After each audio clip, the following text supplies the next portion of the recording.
अस्सलाम वालेकुम। चावलों के मुतल्लिक आसान टिप्स। बासी चावलों को ताज़ा करने के लिए देगची में पानी उबाल लें और इसमें बासी चावल डाल दें। एक उबाल आने के बाद चावलों को छान कर दम पर रख दें। चावल बिल्कुल ताज़ा हो जाएंगे। बिरयानी के चावल टूटेंगे नहीं।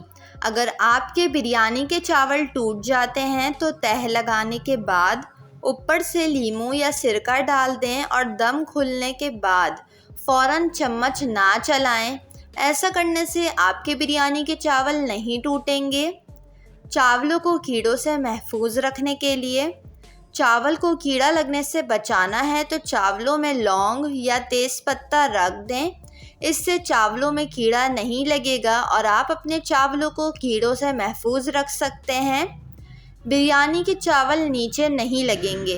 बिरयानी के चावलों को नीचे लगने से बचाने के लिए देगची की तह में दही या तेल की तह लगा दें, फिर ऊपर से चावल डाल दें। चावल नीचे नहीं लगेंगे। इसके अलावा बिरयानी को दम लगाते वक्त तवे का इस्तेमाल करें। हमेशा बिरयानी को दम लगाते वक्त बिरयानी की देगची के नीचे तवा ज़रूर रखें। निखरे चावल बनाने के लिए चावल उबालने के बाद ऊपर से सिरका छिड़क देने से चावल निखरे निखरे और अलग अलग बनते हैं। वीडियो को लाइक और चैनल को ज़रूर सब्सक्राइब कर लें।